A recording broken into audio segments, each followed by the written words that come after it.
Hi and welcome to the 5-Minute Business Boost, where you get to choose your 5-minute investment. I'm your host Sam Hicks and I'll be discussing topics under the headings of business development, marketing, photography and more. Today it's about more and it will be a long one, I do apologise, but today I'm chatting away about Victorian Associations in action. So these are my top 10 tips for running a community-based organisation. In the vibrant tapestry of Victoria's community fabric, associations play a pivotal role in fostering social connections, advocating for shared interests and driving positive change and community development. According to Business Victoria, an incorporated association is a registered legal entity that's usually established for recreational, cultural, charitable purposes.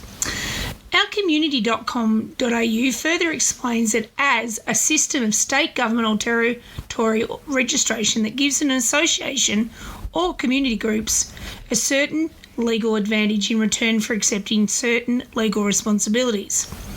So this, being an incorporated association, would receive recognition as a legal entity separate from its members and can offer protection for office holders from any debts or liabilities incurred by the group if the association doesn't make a profit for its members.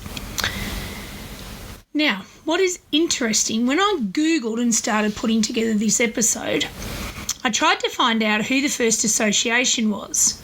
Now, it's not really mentioned clearly on Google, but I did work out in May 1877, the Victorian Football Association, the VFA, was created to manage football in Victoria after clubs such as Melbourne University, Geelong, Castlemaine were formed in and around 1859. And because we're such a sports-loving group here in Australia, Rowing Victoria Inc., which was formerly the Victorian Rowing Association, seems to be the oldest rowing association in the world. It was formed in 1876 to run the Melbourne Regatta. So, I think we've had the first run associations here in Australia since the 1800s, which is pretty cool. I personally have been involved in associations or not-for-profits since I was 18. Do not do the maths. So, my experience spans from early education centres, neighbourhood houses, adult education, historic mechanics institute, which notably emerged in 1893 to cultivate learnings in literature, science and art. But I digress slightly. The other associations I've been involved in are tourism, arts, aquatics and food and wine business groups. So this has been both at a localised, regional, state and federal level. And I must say I am a bit of a committee junkie. You can get so much done with the right committee, and especially if the community has a common goal that they want to achieve. I tend to stay with groups that are dynamic and have great committee members who are skills-based or have different perspectives and ideas. I've seen my fair share of idiots and people behaving badly, and trust it, committees bring out sometimes the worst. And it's my observations from many years being on committees, working for committees and working with committees to sort out issues. And it's my observations that make up most of the tips in this episode. But don't get me wrong, I've made mistakes and I've been involved in a fair share of committees that were difficult, sometimes troublesome, mainly because of egos and or committee members who are only there to glean rewards for themselves, not for the betterment of the group or their community. Most people don't understand what a committee is for or what it does. So these people are usually called out or moved on, or I moved on, but sometimes it takes a while and it can be very damaging. I've also found some great friends being on subcommittees, working on tasks or events without the big picture worries of the full committee level, and that's always an option to give back to your community by being on a subcommittee. However, navigating the complexities of managing an association, from attracting and retaining passionate committee members to achieving clear goals and objectives, can be a daunting task. This episode delves into the intricacies, can't even say it, of association management, providing some practical strategies and insights to empower your associations to thrive and excel. As you embark on this journey, maybe you're new to your local group, remember you are there to embrace a spirit of collaboration and innovation that underpins the success of Victorian associations. Just think of the first Country Women's Association, the CWA. Have you heard of this power group? Their first group was established in 1922 up north in New South Wales. They had great growth, and by the 1930s they were national. The association sought, and still to this day seeks, to improve the lives of women and children in regional rural areas. Some report it's the most influential women's organisation in New South Wales, if not nationally, in the 20th century. And I argue it still is. According to Netball Victoria, there are more than 38,000 incorporated associations in Victoria. Holy moly, that's a lot. So if you're on a committee, you're amongst some of the best movers and shakers in Victoria. I've enjoyed my time on committees. Anywho, let's get into it. So by drawing on those who became before us, and rest assured in small rural areas it's usually the STP or the STP principle, which is the same 10 people, you need to gather up the collective wisdom and expertise of past and fellow committee members and inspirational community members who've taken on leadership roles, where it be in, community leadership roles or business leadership roles. There's a lot of brains trust floating around in your small community. If you're clever and if you take your time and you're polite and respectful, you can harness that power of shared knowledge and you can overcome challenges and achieve remarkable outcomes for your association. Just ask for advice from a variety of people to make informed decisions. So let's see if I can inspire you today to aim for a new height of community impact, fostering a stronger, more resilient and interconnected community for a common goal. Sounds like a pretty big statement, doesn't it? Anyway, however, with any advice given, whether it be from a personal place or a professional place, I've got a bit of a disclaimer. So before I nominate my favourite top tips, please bear in mind your association, model rules or constitution is your rule book. All committee members should have a copy of it. You should also be aware of your compliance, governance and any responsibilities to Consumer Affairs Victoria, or CAV for short. This also includes any of your all of your stakeholders and your members. So make sure you're aware of what your responsibilities are. So let's get into my favourite top 10. The first one is, number 1, of course, set clear goals and objectives at the AGM for the following year. Now, this is given that you're an association that runs from year to year. Some run from, end of financial year to end of financial years. Others run from January to December, and then they have to put their reporting cycles in. So each association is different. So, in setting clear goals and objectives, you need to keep it simple and specific. Make sure they're achievable and measurable. Ever heard of that SMART acronym? We use it in business, but it's great for committees too. It avoids burnouts. Remember, you're all volunteers. And once you've decided on these goals and objectives, you need to communicate these to your members if you are a membership-based association, which most are. Number 2, to attract new committee members. Now, if I had a gold coin, each time I heard this, I'd be on some boat in the Maldives not doing much. So, in my opinion, and it's only my opinion, there's probably people out there that are far more educated in associations than I am, but I think there are 2 ways to attract new committee members: the formal way and the informal way. So the formal way is really just about advertising on social media, community pages and volunteer organisation notice boards, or your website. The informal way is to talk to people in your community. And this is almost like headhunting, nominating a couple of people and going and giving them a very quiet tap on the shoulder or a nudge to consider being part of your team. So let's break this down a little bit more. Formal approach.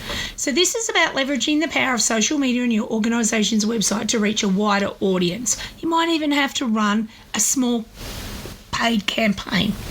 Craft engaging posts that highlight the benefits of joining the committee, maybe the current committee and some of their achievements, emphasising the opportunities for personal and professional growth, community impact and the networking opportunities. Utilise social media platforms like LinkedIn and Facebook to target potential candidates with relevant skills and interests. Additionally, create a dedicated page on your website that outlines the committee's responsibilities, expectations, and if you've got an application process, that would be good. Some committees need working with children. They need all types of certifications or licensing. So just be aware of that. Okay, so the informal approach. Tap into your network of existing members or committee, your volunteers and community contacts. Why you do this is to identify potential committee members or future committee members. Engage in personal conversations, expressing your organisation's need for skilled and passionate individuals to contribute to its mission. Attend local events and gatherings to connect with potential candidates and discuss those opportunities available on the committee. Encourage current members to refer individuals from their own networks who possess the necessary skills and alignment, and this is really important, the alignment with the organisation's values. Remember, attracting new committee members is an ongoing process that requires consistent effort and engagement. By utilising both formal and informal approaches, you can effectively expand your pool of potential candidates and identify individuals who are passionate about contributing to your organisation's success. 2. Don't forget to consider your target audience and make your message casual, professional, inviting and inclusive. I know this sounds really broad, but more boards would be at the top end of the professional system of committees. As a small committee in a regional town, you can be professional but at a more casual level. If you're aware of your compliance and governance tasks and you get these done, you can make it fun.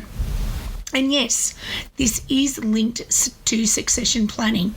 Succession planning is that other great big pie in the sky that associations need to look at. It's crucial for your group to ensure continuity and stability in your leadership. By identifying and developing potential successors, associations can mitigate the risks associated with unexpected departures and ensure they have the right people in place to lead the organisation into the future. This proactive approach allows associations to maintain their momentum and achieve their long-term goals. So that's why sometimes in some associations you'll see assistant treasurers, assistant secretaries. That could be perceived as the next treasurer or the next secretary. Number 3, use subcommittees to delegate tasks. This is a great way to get more people involved in the work of the association. It can also lead to new committee members being identified or coming forward at the next AGM. Utilising subcommittees to distribute tasks is an effective strategy for increasing participation and identifying potential committee members. By establishing subcommittees focused on specific areas of responsibility, you can engage more individuals in the organisation's work and foster a sense of ownership amongst members. This delegation not only alleviates the workload for the main committee, but provides a platform for individuals to showcase their talents and demonstrate their leadership potential. As a subcommittee gains experience and contribute meaningfully, they may emerge as a strong candidate for future committee positions. This approach not only enhances the organisation's overall capacity, but also cultivates a pipeline of future leaders. Now, that's not to mean that you run out and set up 100 subcommittees. Just for 1 or 2, a small task that the committee can then view the results and ratify. To be successful with subcommittees, have a great terms of reference or TOR set up with a level of authority. Try to make them as autonomous as you can. Make sure they have 1 or 2 contacts at the committee level or have a committee member on the subcommittee level to ensure great working relationships and communication, because it's got to be effective. Anyway, that was a lot on subcommittees, but they are a great way to have that interaction without the level of responsibility. Number 4, have a clear workflow for meetings. Send out the agenda 1 week in advance. Stick to that agenda as much as possible. This can be a challenge, but it needs to be the meeting chair's responsibility and really to the committees. Get reports out to the committee members in advance if you can, so that they can read it at home and they can be prepared in the meeting just to work through any proposed motions or discussions that need to be had to ratify things. Limit the time for the meeting. Nothing worse than a meeting dragging out for hours. Post-COVID, the best meetings are no longer than 1.5 hours. We're all busy. My favourite are the 1 hour meetings, short, sharp and snappy and online, so you don't even have to drive. Number 5, consider the skill sets and regions of your members when recruiting new committee members. If you are a statewide organisation, you should have representation from all over Victoria. Make sure you have an onboarding process for those new members as well. So, diversifying your committee's skill set and geographical representation is crucial for effective decision making and ensuring the organisation's relevance is across Victoria. When recruiting new members, consider their diverse backgrounds, expertise and perspectives. Now this applies if you're working with a local committee as well. So don't worry that, oh no, they're going to be so much bigger and they're across Victoria. You know, we're just a little small community in a committee in a small community town. Same thing. Try to look for diversity. This inclusivity will broaden the committee's understanding of the organisation's impact on various regions and communities within Victoria. So we're back to the statewide one now. Additionally, establish a comprehensive onboarding process. Now, this doesn't have to be laborious. It can be as simple as just a 10-page PowerPoint presentation that has a lot of information about your history, goals and procedures. It could be almost called a welcome pack. So this seamless transition will empower new members to contribute effectively from the start. Number 6. So by having a clear goal and objectives for your committee, this can help you attract the right people to committee. It can also help you stay on track and achieve your goals. Now, as I mentioned before, establishing those clear goals and objectives for your committee is essential.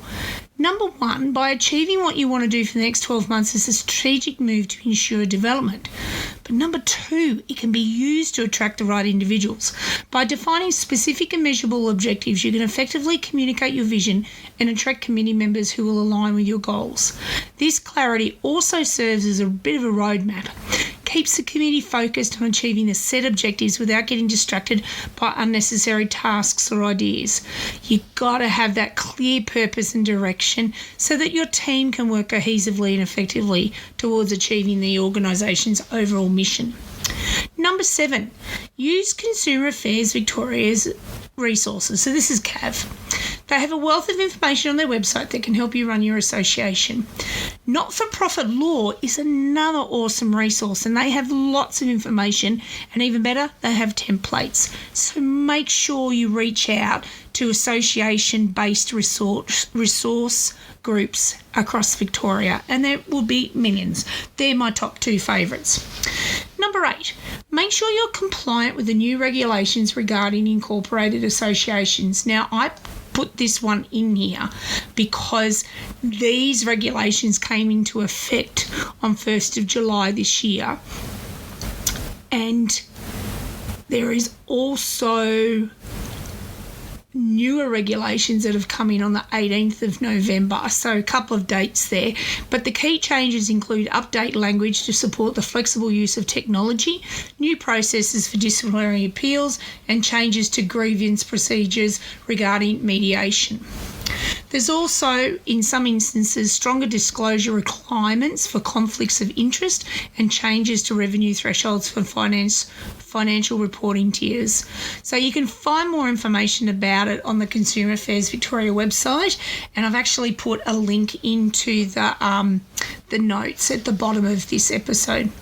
Alrighty, so that one, you got to make sure that you're compliant. You got to make sure that you're understanding the changes. So I think that's what number 8 is about in a nutshell. We don't get changes to the association rules and regulations and law often, but when we do, you need to just sit up, take notice and see if it applies to your group.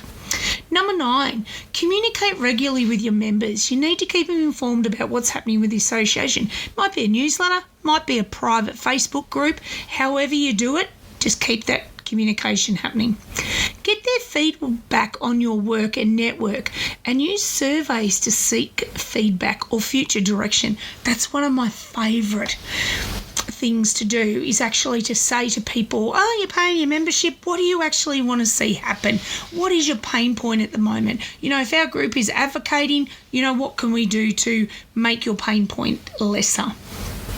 So make sure you keep up that communication with your members and your community members too. A lot of community groups I know communicate now through WhatsApp or Messenger to keep in contact, and it's great.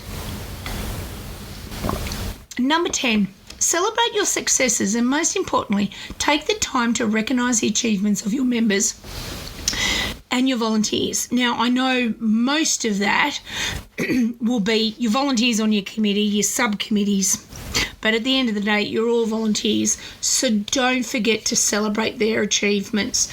And this is crucial because it actually fosters a positive and motivated team atmosphere. Volunteer Week provides an excellent platform or opportunity to publicly acknowledge and appreciate their contributions. By organising special events, offering a personalised thank you note, even a certificate or an engraved mug, anything really, just by doing those simple expressions of gratitude during meetings or special events, you demonstrate the value placed on their dedication. Recognising their efforts not only boosts morale, but it also encourages continued involvement and can attract new members to join the organisation's mission. You want to be a happy team. Okay, so 5 additional thoughts. You need to build a strong team. Surround yourself with people who share your passion for the mission. If you're not strong in figures, get a couple of people on the committee that are good with figures. If you're not good in marketing, same. Seek out somebody who has a love of marketing or promotional advertising. Be creative. There are many ways to run an association. Don't be afraid to try new things. Meet online. Meet over a meal or in a park or a community meeting room. Shake it up a bit. Some of the best meetings I've been to have been at barbecues where, we've had a bit of a chat before the meeting, get into the meeting, smash things out, and then, we put our feet up and chat about our lives, and there's great community connection that way. Be flexible. Things don't always go according to plan. Make sure you got a backup plan, but prepared to be adaptable and change your plans if needed. Be passionate. Your passion will be contagious and will inspire others to get involved. And have fun. Running an association should be enjoyable. Make sure you take the time to enjoy the experience. So, as I said, it's a long one today. I am sorry, but hopefully it's inspiring you to get out there and give your association community commitment a bit of a shake-up. And I suppose remind us all why we do this, because it's really just about developing, progressing and improving our community and ourselves. Great way to be involved in your community. So thanks for listening to the 5-Minute Business Boost. For more information, follow me on social media, sign up for my newsletter, or check out my website to learn how we can work together to reach your small business goals. Remember, anything is possible, especially in the northeast of Victoria. Until next time, cheerio.